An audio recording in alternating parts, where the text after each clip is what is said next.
Uh, Hello everyone. So here we are. So we thought to have an initiative in a non-commercial format, or let's say in an informal format, जहाँ पे we three fellow rankers from economics optional who might have faced the similar difficulties as so many aspirants going through it today. So we thought to share our journey and moreover our ideas and any two cents which we wanted to share it with the aspirants who are going through the same. So here is a small initiative that we have planned from our side. I hope it goes well. If not, we'll still try to get things improved in the next edition if we do something of this similar sort in future.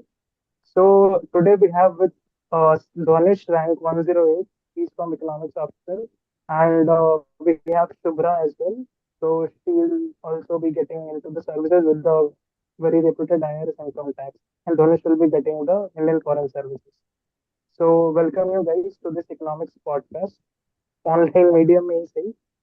So we have decided a framework of this podcast. So Dhwanish will begin with some questions and we'll be adding our bits if we deem it necessary to. फिर उसके बाद Shubhra will answer some of the questions, FAQs, frequently asked questions. And ultimately, there will be my part where I will be answering certain questions. So, hello guys, welcome everyone. And should we begin if it's all clear? All right. All right. Great.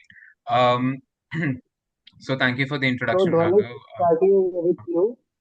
Right. So, first question that we would like to discuss with you, ki you come from a non-economics background. You have a background in maths from Delhi University. So, for somebody planning to take economics as an optional in this exam, how do they come to know that economics is the right call for them? Um, so I think, as I've said in some of my previous conversations as well, with the players from the ecosystem, when it came to optional selection for me, it was like I gave interest the most important uh, like I gave interest the most importance because essentially what happens is that when you're selecting an optional, you have to sit with that subject for long hours, right? We've all been through the grind. We know for a fact that most of our days when we are preparing for the examination, it is divided into two halves. One is GS and the other is for optional subject. So, if you're devoting about one half of your day for a particular subject, you might have interest in it, and you should be comfortable spending time with that subject. So that is the reason why I believe interest dictated my choice. Uh, Mostly, I would say, and I developed an interest for economics back in my college days when I was studying it as a general elective subject because when we were in college, there was this concept of choice-based credit system, and there we had the option of taking general elective subjects. That is when I developed an interest for it, and that is when I thought कि जब भी मैं लिखूंगा ये exam, so I'll take economics as my option.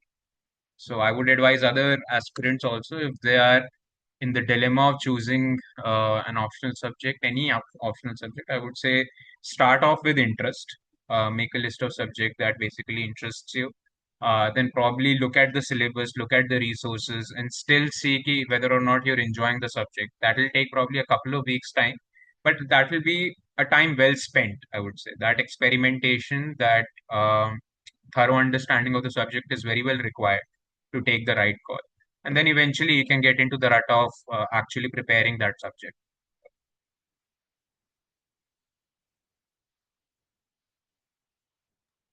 So, thank you, Dhwanish, for the very elaborate answer. So, moving on in the same direction.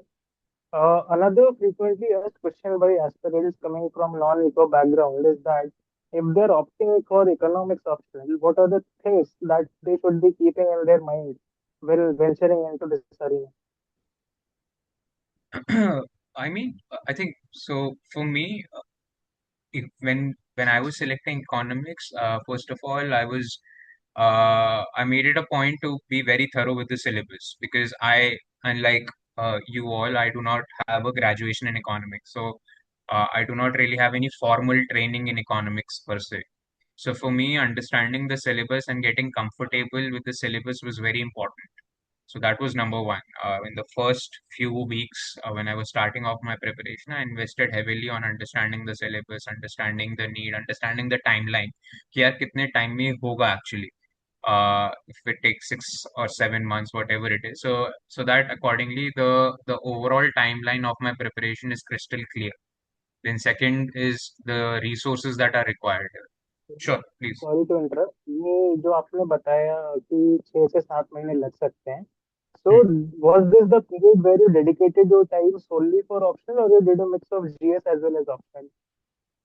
It was GS as well as optional. As I said, my day was divided in two halves, GS and optional. So I would devote equal time there, and I would spend about 4 to 5 hours daily on economics. All right, please continue, please continue. Hmm. So yes, and beyond that, then you also have to look at the resources that are required to study the subject, whether or not they are accessible to you. Of course, this problem should not be there in today's time simply because information is democratized. Most of the resources are very well available online. But still, I would say there is a need for you to get to that aspect as well and understand whether or not resources are accessible to you, the syllabus is under you are understanding the syllabus or not, and do interact with some people who already have that subject, right? That is very important, very critical once because you're just in the initial days of preparation. So there is important. It is important that you understand the ins and out of the subject, the positives as well as the negatives, and then make a very informed choice and make a very informed opinion of your optional subject. All right, very nicely answered. Shubhra, I would like to bring you to the scene now. So, you seem to be a person who did not take much of coaching help while preparing for the optional. So, big dilemma in front of the aspirants is to take coaching or not. So, I would request you to share your views here. See, in terms of whether to take coaching or not, it's a personal call, but I will share how I made that decision. So, firstly, what I did was I sat with the syllabus, and it is quite detailed for the mains. So, what I did was I saw the topics, and I could see that there was a large overlap with what we studied during graduation. And I kind of felt familiar and in touch with those topics because I had started giving post graduation only. So I felt that it's something which I can do on my own. So I took that call to not join a foundation course because anyway I'm a skeptical person. So I always thought that even though if I took that coaching, I would still be reading the basic books. So I started with the basic books, and my thought was that if at any stage I feel like I need help, then I will join the classes. But since it was more or less overlap with the graduation, so I did not feel that. But I did take test series, and I took the PYQ course because I felt that that was something which I was not able to cover on my own. So I would say that you have to decide based on if you have a background in that subject, if you feel comfortable covering it from the basic sources itself. All right, very nice. So, let's say a person, maybe on the similar lines as you, has decided that they do not want to pursue with the coaching route. They want to pursue it with a self-study route. So, can you please walk us through the resources that you referred while your preparation days? So in paper one, that's the main conceptual paper that we have. And for it, there is a clear book list. So I would say that, for example, for macroeconomics, there is Freud, and it's a very good book. It's quite concise and easy to read, I would say. So that was there. And for the topics in PYQs that you cannot find in Freud, I refer to HL Ahuja as well. But that I did selectively. Freud was more cover to cover. For international economics, there is Salvatore, which is also a very comprehensive book, I would say. And for certain topics which I felt that maybe was not that clear to me, we had the international economics reading also from DU. So wherever I felt that I needed help, I referred to my DU readings because again, more familiar with that. For public finance, there was this Musgrave is there, but it's also not comprehensive. So for public finance part, I refer to toppers notes as well. There's a lot of topper notes available. There is Priya Rani's ma'am. There is Kumar Anurag sir's notes available. So you can look into that. And for money and banking part also, there's not a single source. So what I did was I also referred to topper notes and the DU readings. So that was there. For microeconomics, there's HL Ahuja, but again, a very bulky book. So I would say that don't try to read it cover to cover. Just see what the topics are mentioned in the syllabus. And then whatever is not there, you can add from topper notes and make a concise note for yourself. Because again, revising that book is not advisable in my opinion. So that was there. For paper two, there's more a crunch of direct source. There is Uma Kapila, but again, it is not. And for the pre-independence part, there is Tirthankar Roy's book. But again, I would say that here you'll have to do research on your own. And what I used to do was I used to type the topics and then read articles. EPW articles are there. There are topper notes on the topics available, and a lot of material you can pick up from the GS3 sources as well in terms of agriculture portion or say. So there you'll have to work to make your own notes in paper two, especially. Here, I would like to add one thing. Maybe you guys will agree, or maybe you guys will disagree. Micro may specifically for the market theory part. So there is a book called Kursianis. So it is a widely referred book, which I wanted to add on to. And one thing more which I wanted to Shubhra's answer was that regarding paper two, there is no single good defined source in the Yeah. market. So here, what you'll have to mostly do is for your base resources, you'll have to look into any topper's notes, as Shubhra has very rightly pointed out, and then you have to work upon its value addition in a much more detailed fashion than you would do it in case of paper run. I think Shubhra would agree here. Yeah, definitely. I think there is Shreya Shree's ma'am's notes also available for paper two, which are quite comprehensive. So you can All refer to right, that as well and shorten it. all right, all right.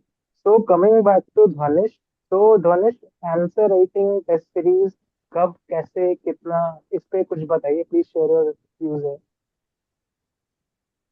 कब कैसे कितना I think ये perfect formula तो I would not be able to give because to be honest it is for the aspirant to figure it out but I think so answer writing I would say for optional I have the opinion that if you've basically learned any topic on any given day, if it is the first time that you're doing it, I would advise that you at least write a basic question or a basic PYQ that day itself. At least that's what I would do.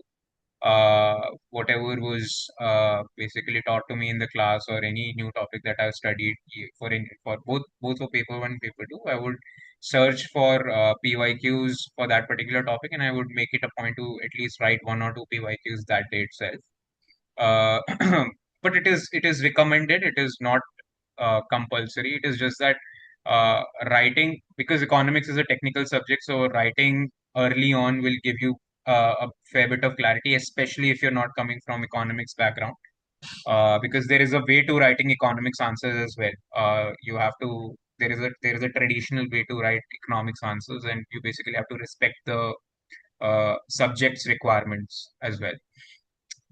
Beyond that, I think both answer writing on your own and test series will work. There is no perfect answer to it.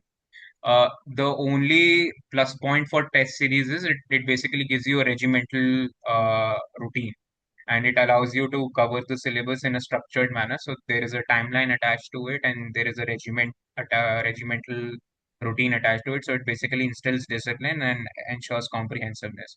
So if you are facing any problem in basically following a routine or comprehensively covering answer writing for mains, then you could possibly go for test series, and it also helps you getting feedback from mentors as well. So for prelims and mains, it is recommended that you take up test series, but without it, you could also do answer writing. Should be fairly regular, both when you're in the foundation stage and between prelims and mains as well. And yeah, test series may I think कितना लिखना है और कब लिखना है वो cadence depends on aspirant to aspirant, like between the three of us also I would say when we were preparing in mains, I was the one who was writing the most, and then we had our different set of writing intensities, but we were working on different things, right? And all of our strategies worked for each one of us. So it is not like कि मैं ज्यादा लिख रहा था तो मेरे लिए ज्यादा मेरे लिए वो काम किया, या फिर कोई कम लिख रहा था उसके लिए वो काम नहीं किया. It basically depends on the aspirant, and I think both Shubhra and you would attest to that fact कि वो आपको आइडेंटिफाई करना है कि आप कंफर्टेबल किससे हो. लिखो, लेकिन उतना लिखो जिससे आप कंफर्टेबल हो और आप कॉन्फिडेंट हो.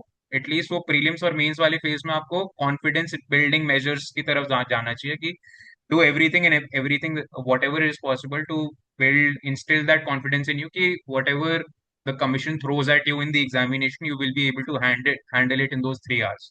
वो प्रेशर बिल्डिंग कैपेसिटी के लिए whatever works for you just do that. There is no perfect answer कि ये टेस्ट सीरीज से ही होगा या ये आंसर राइटिंग से ही होगा या एवरीडे पांच पांच आंसर लिखने से ही होगा या 10 टेस्ट सीरीज लिखने से ही होगा.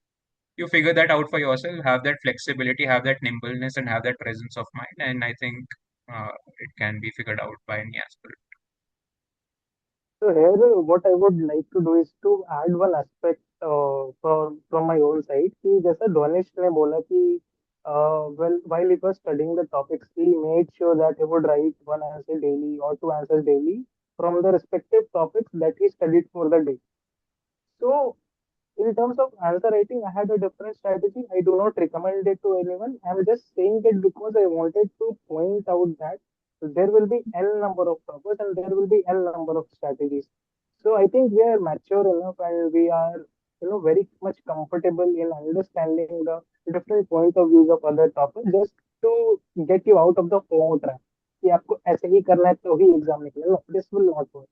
So what I used to do is कि instead of writing more number of answers, I used to make sure कि जो भी पीवाईक्यू पूछे गए हैं, मैं उन सारे के पीवाईक्यूज के बहुत अच्छे से मॉडल आंसर्स बना के रेडी रखूं, either through question answer format या फिर मैं उसको अपने नोट्स में इंटीग्रेट करके रखूं कि पीवाईक्यू को मेरे नोट्स में इतने अच्छे से मेरे जहन में इतने अच्छे से इंग्रेन करना था मेरे को कि पीवाईक्यू से हिंट होता हुआ एक भी सवाल अगर रिपीट करता है, so I'll be the best prepared person to write on that topic.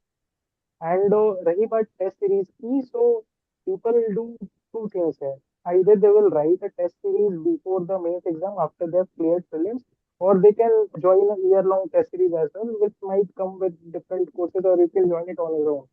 So वही exam के पास I wrote less number of answers in opposition to what Dhwanish did.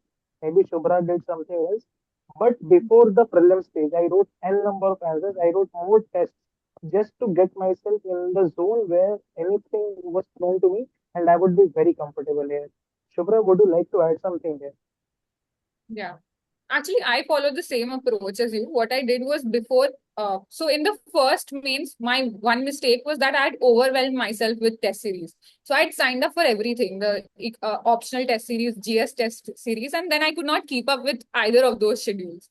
So what I did was I did not clear my first mains. So post that I wrote quite a lot of test series, and after that I focused on more on PYQs. And then I reduced, then in the next mains, I had reduced the number of whole test that I wrote between prelims and mains, because then I was focusing more on balancing. What I done initially was I was more focused on optional, but that's also something which can cost you in other subjects. So then my strategy was more balanced to giving time to GS and essay paper as well.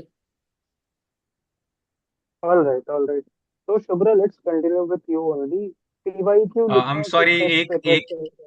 एक Yes, yes. Interesting anecdote बस मुझे बताना था and I Sure, think sure. From और probably on a very light-hearted note. When we were preparing as well, the three of us had our group, right? वो mains वाला. And we were when we were writing answers also, so we were concerned कि यार हम कितने answers लिख रहे हैं और कितने answers नहीं लिख रहे हैं. And Raghav here was particularly concerned कि यार मैंने इतने टेस्ट नहीं लिखे हैं और कितना होगा कितना नहीं होगा कॉन्फिडेंस लेवल. एंड हम लोग कंसर्न थे कि हमारा वैल्यू एडिशन नहीं हो पा रहा है और हमने आंसर राइटिंग पे ज्यादा फोकस कर दिया है.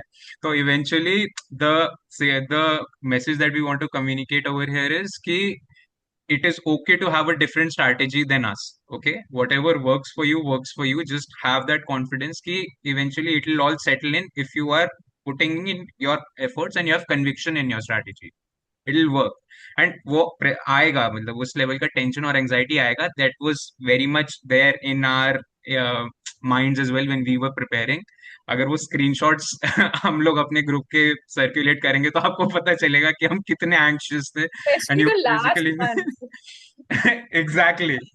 So yeah, that is what I wanted to basically just highlight over here. चलो ठीक है. Thank you, Dhwanish, for the light-hearted moment. हाँ, Yeah. so coming back to you, Shubhra, PYQ लिखे कि टेस्ट लिखे? What is your take on this? See I would say that PYQs तो लिखने ही है, मतलब ये तो हमने अपने ऑप्शनल में देखा है that the questions are repeated, may be not verbatim but वो आ जाता है, मतलब the topics are similar and I think वो सारे ऑप्शनल्स में होता है कि repetition is there, so you cannot avoid PYQs. And I also had that strategy that I had all the, so Bliss Point has those compilations where they have all the PYQs dating back to 1990s. So you can have that. And I used to make subject wise notes in a copy of the PYQ, so that I also had that idea that if a PYQ is repeated, then I should not waste time in it in thinking that I should instantly write it. मतलब वो उतना automation आना चाहिए because I have revised and practiced it enough. So I had that thing. And in terms of test series, I would say that it became my second priority because after my first mains, I had focused a lot on optional answer writing. So there I had taken Bliss Points test series. So that I had written. And then later I used to just refer to those notes only because I made notes from the solutions that they had provided. They have some handwritten ones as well. So I had that with me. So then I used to revise more on that. I did not purchase a fresh test series after that for the rest of my mains. So that was there. So I would say that it became later more focused on PYQs than test series. So the bottom line is कि भाई strategy अपने अपने स्वाद अनुसार. I was somebody who wrote more tests before the prelims. Dhwanish was someone who wrote more tests near the exam. Shubhra was somebody who refrained from writing more tests either before prelims or after prelims. Again, Yeah. Test लिखने नहीं है तो I use to focus more on value addition. Shubhra focused more on PYQ practice, and Dhwanish had a different strategy altogether. So I think we have broadly tested it in our broad various ways. ठीक है तो ठीक है Is ये how हो you're गया. spending time, right? Like, which is more important. ये Spending those 24 hours judiciously is important. Fine fine. Shubhra ये बताओ, मेंस द मेंस वाला टाइम जो है that gets so much hectic. Also we have this trend कि भाई mains का time 3 महीने से भी कम बचा है इधर के 2-3 सालों में. So how do balance GS with your optional paper? So for me, I used to schedule the optional in the first half of the day because I knew that if I keep delaying it or keep it towards the end of the day, then I won't end up studying it. Because optional requires that expertise, थोड़ा depth में पढ़ना होता है, थोड़ा ज्यादा मेहनत करनी पड़ती है, and because especially in our optional there's so much complicated graphs to practice and numericals भी करने होते हैं, there are a lot of things. So I used to keep it in the first half. मेरा रहता था कि about 4 hours at least I used to give to optional, and then I used to proceed with GS. और end का slot मेरा थोड़ा वो current affairs और value addition पे होता था because end में you get tired. तो I found it easier to schedule those things, वो कॉस्मेटिक चेंजेस जो हम करते हैं मेंस पे, तो that was the last slot of the day. And what I used to do that I used to target broadly 3 revisions for optional. एक तीन तो मतलब one in every month, and then between those 5 days अगर possible हो पाया तो 2 quick revisions of short. So that was my strategy for revision. Great great. ठीक है, यहाँ पे हो गया हमने. शुभ्रा ये बताओ, न्यूमेरिकल अटेम्प्ट करते थे आप एग्जाम में कि नहीं? How was your experience with numerical? And Dhonish, if you have to add something है please do. So I would say that I have not attempted the numerical in the exam hall because I could never get the courage for it. But I would say that थोड़ा risk है, but if you are confident, then I would say कि उसमें है कि marks ज़्यादा मिलेंगे for sure. मतलब paper one में with people who we have seen scoring 140 plus, probably there's a chance that they are the ones who are attempting numericals, and because theory and में getting it right. या and getting it right, because theory में थोड़ा वो average marking हो जाता है मुझसे. तो डिपेंड करता है, जैसे ISLM वगैरह is a very repetitive question, so if that is there then you can do it. But मुझे वो माइक्रो के एक्चुअली टफ लगते थे मॉडल्स वाले, बिकॉज हमेशा उसमें कुछ ट्विस्ट वो लोग कर ही देते हैं, मतलब इट्स नेवर द एग्जैक्ट जो सेम. मार्केट स्ट्रक्चर के जो क्वेश्चंस है कोर्नो वगैरह के अभी तक रिलेटिवली इजी साइड पे आते थे, इस बार दे हैव टफ कॉम्प्लिकेटेड है. It to extend. या the तो easier I one was think last year only, I think. वो जो इंटरनेशनल का उन्होंने टैरिफ वाला दिया था, that was an easier one. But इस साल तो complicated थे, so this year I did not even look at the numerical, so I did not attempt it. तो crux what I was saying is कि अगर आपका प्रीवियसली प्रैक्टिस्ड पैटर्न टीपीपी पे आया है सवाल, तो go for attempting it if you feel confident enough in the exam. But अगर उसको एक नई एडवेंचर की तरह आप एग्जाम हॉल में लेते हो and things go south unfortunately, then वहाँ पे एंजाइटी और पैनिक हो सकता है. So keep these things in mind. अगर previously practice pattern पे आ रहे हैं, then go for it. No harm in doing that, but don't be over excited and overstimulated in the exam hall. Is this what you're saying, Dhwanish? What's your Yeah, take? because otherwise you will end up wasting your time and it will cost you in the other questions. Hmm. Yes. I think I second whatever Shubhra has said. I mean, numericals में risk है, but हाँ risk है तो risk है और आपका return भी उतना ज्यादा ही मिलता है उसमें. अगर आप कॉन्फिडेंट हैं और आपने उस टाइप के क्वेश्चंस किए हुए हैं तो you might as well go for it. But उसमें डू मेक श्योर कि you have some inbuilt checks कि whether or not you're doing it the right way. तो वो इकोनॉमिक्स के numericals are not really like maths के numericals और physics के numericals. उसमें जब आप कर रहे होते हो तो इन बिटवीन 25-30% जब न्यूमेरिकल सॉल्व कर रहे होते हो तो उसी टाइम पता चल जाता है वेदर और not you're on the right path और नॉट. क्योंकि ऐसा कई सारे चेक्स हैं उसमें कि कॉस्ट नेगेटिव नहीं हो सकती है, राइट. या फिर अगर उसमें बोला हुआ है कि प्रॉफिटेबिलिटी है तो आपका प्रॉफिटेबिलिटी नेगेटिव नहीं आ सकता है पहले साल में. तो अगर ऐसे कुछ चीजें आ रही हैं जो कि ब्लेटेंटली रॉन्ग है तो immediately put a stop to it. Do not take it on your ego and move to the next question. वो वहां पे ऐसा नहीं करना है कि ये मैं सॉल्व करके ही जाऊंगा और मैं को ही आज नोबेल प्राइज चाहिए इकोनॉमिक्स का. Please don't do that. Move to the next question. It will be very counter productive for you in the examination.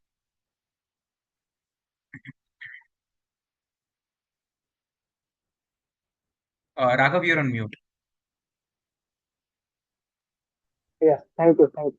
So coming back to Shubhra कि लोगों के रिपीटेड डाउट आते हैं कि पेपर में pointers लिखे कि पैराग्राफ लिखे या शॉर्ट पैराग्राफ लिखे. How would you deal with this question? So I'll answer this from my experience. So I've written 4 mains with economics optional. So earlier, what I used to do was I used to write more in the paragraph-based format because मुझे कहीं से ये notion था कि optional has to be differentiated from the GS and it has to be more in depth. You have to explain your points better. So मेरा वो थोड़ा answer writing ही थोड़ा paragraph वाला था. So I would say that it did not work for me, and especially in paper two, it did not work for me. I think I had around 110 last time, and this year I've increased it to 136. And the main change that I made in that was shifting to a more point based approach. मतलब ऐसा नहीं है कि point बहुत छोटे थे जैसे हम जीएस में 1 लाइन लिख देते हैं, वो भी नहीं, मतलब एक्सप्लेनेशन था.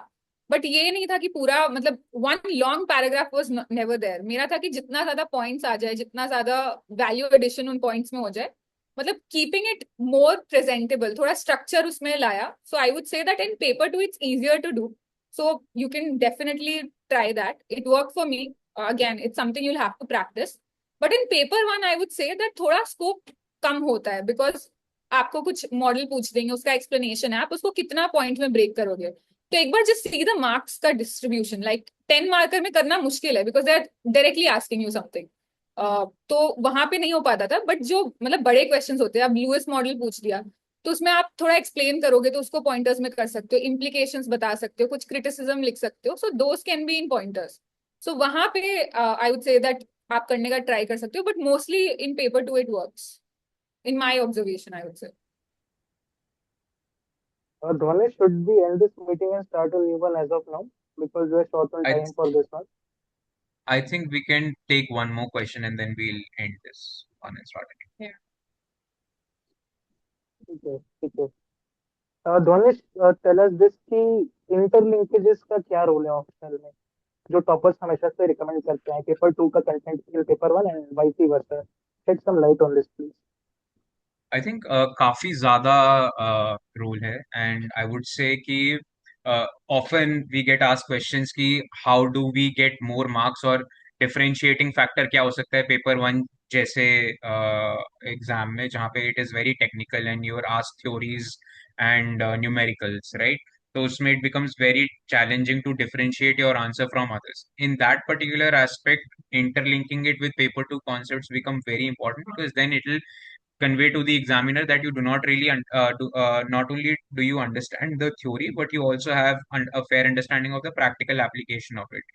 जैसे अगर लुईस थ्योरी पूछा और स्ट्रक्चरल ट्रांसफॉर्मेशन के बारे में बात की गई है, so you can talk about make in India there, right, like as an emphasis की why it is very important for India to move to a manufacturing economy from an agricultural economy, and that is why we are stressing more on manufacturing, right? Similarly, when you're talking about the importance of research and development and human development in paper 2, where they are asking you about HDI, they are asking you about like some government schemes focusing on human development, then you can bring in growth and development theories like Romer model over there. So in both cases, it is important that you try to actively integrate paper one and paper two ka theories and examples, because that will help you stand apart in this examination. And it basically it is a good thing to read also. Like whenever I am also reading some topper copies जहाँ पे उन्होंने integrate किया हुआ, and I it basically it's like a eureka moment for me कि अरे wow, वो light bulb होता है ना, light bulb moment, that is like oh wow, it is such a good thing to basically read also कि okay explain किया, emphasis भी दिया, ठीक है, this person deserves to be the top, right? So I think very important that you do that. Alright alright. तो अगला meeting शुरू करें अभी, इसको ड्रॉप Yeah, करते हैं। हाँ आई थिंक ठीक है, ठीक है guys, हम लोग एक फ्रेशली मीटिंग बना के they are coming back. Should be exit. हाँ हाँ हाँ